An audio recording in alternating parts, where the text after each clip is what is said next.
This is the first class of PL/SQL। PL/SQL का ये पहला क्लास है। तो PL/SQL की ज़रूरत क्या है, क्यों ये आया? तो अगर हम लोग इंटरनली देखते हैं तो SQL की पीछे दो मैथमेटिकल लैंग्वेज काम करता है। एक होता है रिलेशनल अलजेब्रा,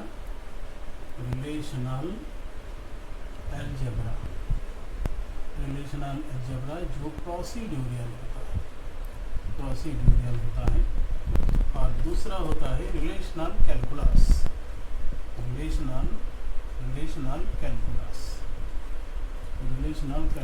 जो नॉन प्रोसीड्यूरियल होता है। तो इसी से बनता है SQL और इसी से बनता है PL/SQL। इसीलिए प्रोसीड्यूरियल लैंग्वेज ऑफ SQL ये रिलेशनल अलजेब्रिक ऑपरेशन है, उसी से एक कंसेप्ट इसमें आता है। तो SQL का लिमिटेशन क्या है? SQL में स्ट्रक्चर्ड क्यूरी लैंग्वेज, इसमें लिमिटेशन क्या क्या है? इसमें एक नंबर लिमिटेशन ये होता है, SQL प्योरली नॉन प्रोसीड्यूरियल है। मतलब प्रोसीड्यूर मेंटेन करने के लिए इफ एल्स लूप या मल्टी वे डिसीजन मेकिंग, ये सब स्टेटमेंट हम लोग यूज नहीं कर सकते हैं। एक नंबर प्रॉब्लम। दूसरा प्रॉब्लम क्या है? SQL में एक बार में एक ही स्टेटमेंट सप्लाई हो सकता है, एक से ज़्यादा स्टेटमेंट SQL में सप्लाई नहीं हो सकता है। इसलिए मल्टी यूज़र एनवायरनमेंट अगर हुआ तो बहुत सारा यूज़र जब SQL को सर्वर को सप्लाई करता है स्टेटमेंट, तो एट ए टाइम एक ही स्टेटमेंट को एग्जीक्यूट करता है। इसलिए बहुत ज़्यादा ओवरलोड उसके ऊपर बनता है। कंकरेंसी को मेंटेन करना बहुत मुश्किल होता है। दूसरा प्रॉब्लम। तीसरा प्रॉब्लम, SQL में system defined error message display होता है। यूज़र अपना मर्जी से कोई एरर मैसेज को डिस्प्ले नहीं कर सकता है। और बेसिकली यही तीन प्रॉब्लम को मिटाने के लिए PL/SQL का कंसेप्ट आया। PL/SQL stands for procedural language of SQL, और ये प्रोसीड्यूरियल लैंग्वेज का कंसेप्ट रिलेशनल अलजेब्रा से आता है। Relational algebra. इसमें एक नंबर जो फायदा मिलता है, इसमें हम लोग कंडीशन लूप और अदर कंट्रोल स्ट्रक्चर जैसे सिलेक्ट केस, ये सब यूज कर सकते हैं। कंडीशन लूप या अदर कंट्रोल स्ट्रक्चर की यूज करके हम अपना जो रिक्वायरमेंट है उसी के मुताबिक प्रोग्राम को डिज़ाइन कर सकते हैं। एक नंबर फ़ायदा होता है। दूसरा नंबर फ़ायदा क्या होता है ना, PL/SQL में पूरा प्रोग्राम एक बार में सप्लाई होता है SQL के पास। और ओरेकल इंजन में दो पार्ट होता है। एक होता है SQL स्टेटमेंट एग्जीक्यूटर, और दूसरा होता है PL/SQL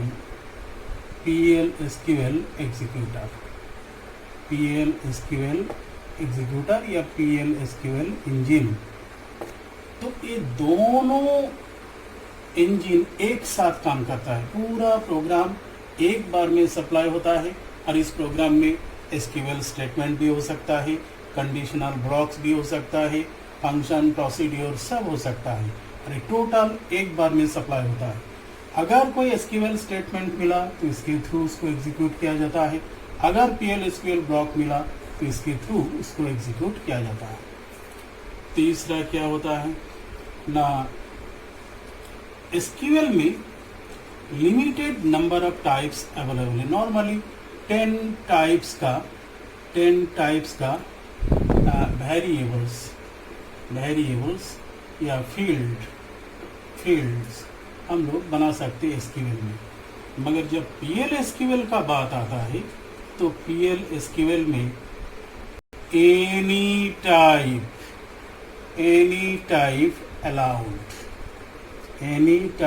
अलाउड। ये SQL का जो टाइप है सिस्टम डिफाइंड वो सब भी अलाउड है।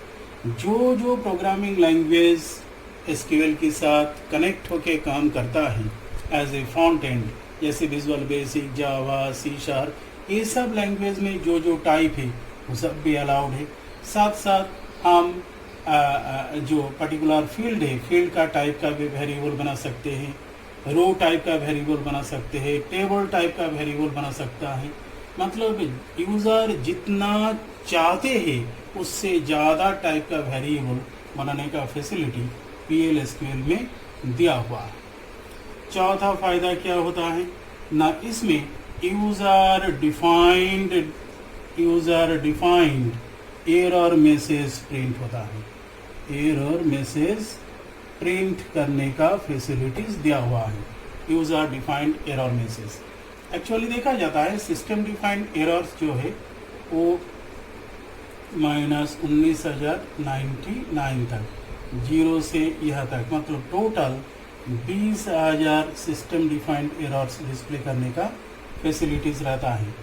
और फिर -20,000 से शुरू करके -20,999, मतलब 1,000 यूज़र डिफाइंड एरर मैसेज को प्रिंट करने का फैसिलिटीज़ ओरेकल में दिया हुआ है। चौथा फायदा। अब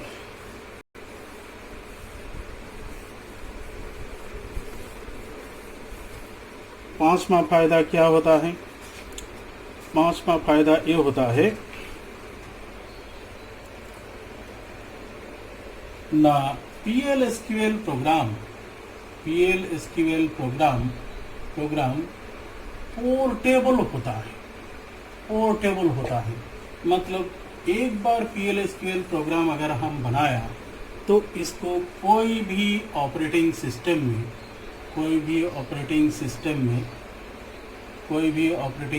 में हम चला सकते हैं। हार्डवेयर रिक्वायरमेंट कुछ भी हो उससे कोई फ़र्क नहीं पड़ता है, कोई भी ऑपरेटिंग सिस्टम में उस प्रोग्राम को हम चला सकते हैं। जैसे DOS ऑपरेटिंग सिस्टम में कोई PL/SQL प्रोग्राम अगर लिखा तो उसको हम यूनिक्स में भी चला सकते हैं, उसको हम विंडोज़ में भी चला सकते हैं। और अगला फैसिलिटीज़ होता है, अगला फ़ायदा होता है PL/SQL प्रोग्राम ग्लोबल होता है। ग्लोबल कहीं से भी उसको हम कॉल कर सकते हैं। अगर उसके पास परमिशन है, ग्रांट अगर है तो उसको कहीं से भी हम यूज़ कर सकते हैं, कहीं से भी कॉल कर सकते हैं। कोई भी प्रोग्रामिंग लैंग्वेज के साथ भी कनेक्ट करके भी हम उसको कॉल कर सकते हैं। और लास्ट फायदा होता है इसके साथ, जैसे SQL में अगर कोई कैलकुलेशन करना होता है तो हम ऐसे लिखते हैं, select 2 into 3 from do one, ऐसे लिखते हैं। मगर PL/SQL में जब लिखेंगे तो इसको डायरेक्टली हम लिख सकते हैं, कोई भी इंजन को बिना यूज़ करते हुए। मतलब PL/SQL में किसी भी टाइप का कैलकुलेशन हम डायरेक्टली कर सकते हैं जो SQL में नहीं कर सकते। तो ये सब फैसिलिटीज़ को हम अचीव कर सकते हैं। और एक basic construction of PL/SQL program का बेसिक कंस्ट्रक्शन क्या होता है? Basic construction of a PL/SQL program क्या है? एक नंबर में रहता है डिक्लेयर। यहाँ पर declares any type of variables of SQL, PL/SQL जैसे और variable constant cursor it is, ये सबको यहाँ पर हम लोग डिक्लेयर करते हैं। और इस पार्ट में एसक्यूएल में जो जो टाइप अलाउड है वो सब टाइप का वेरिएबल भी बन सकता है। पीएल एसक्यूएल जैसे जावा में जो जो वेरिएबल अलाउड है उस टाइप का वेरिएबल भी हम लोग यहाँ पर बना सकते हैं। जैसे एन इंटीजर ऐसे भी लिख सकते हैं। विजुअल बेसिक में एन इंटीजर ऐसा ये भी लिख सकते हैं। पास्कल में एन DEC ऐसे भी हो सकते हैं। जैसे एसक्यूएल में एन नंबर 4 डिजिट का नंबर ऐसे भी लिख सकते हैं। तो इंटीजर जावा में अलाउड है, .NET या VB में अलाउड है, पास्कल में अलाउड है, एसक्यूएल में अलाउड है। इस टाइप का किसी भी टाइप का वेरिएबल हम बना सकते हैं, मगर ये सिर्फ एसक्यूएल में अलाउड है, ये सब एसक्यूएल में अलाउड नहीं है। ये सिर्फ एसक्यूएल में अलाउड है, ये एसक्यूएल में अलाउड नहीं है सब। तो इसीलिए हमने लिखा declare any type of variable सब एसक्यूएल एंड PL एसक्यूएल। जैसे वेरिएबल कंस्टेंट कर्सर ये सब को हम लोग इस सेक्शन में डिक्लेरेशन सेक्शन में डिक्लेयर करेंगे। उसके बाद दूसरा सेक्शन आता है तुम्हारा, 1 नंबर सेक्शन होता है डिक्लेयर। अब दूसरा सेक्शन आता है बिगिन।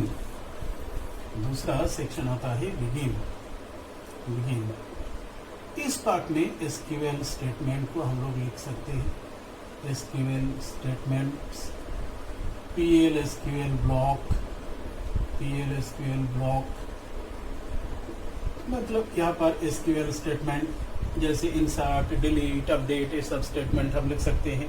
PL एसक्यूएल ब्लॉक जैसे इफ, एल्स यूज हो सकता है, लूप यूज हो सकता है, लूप इसमें हम लोग कर सकते हैं। सिलेक्ट केस ये सब भी यूज कर सकते हैं। हाँ, इस पर actual code to execute,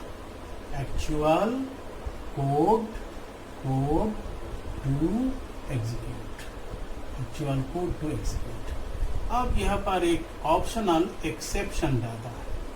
exception मतलब यहाँ डिस्प्ले करते हैं एरर मैसेज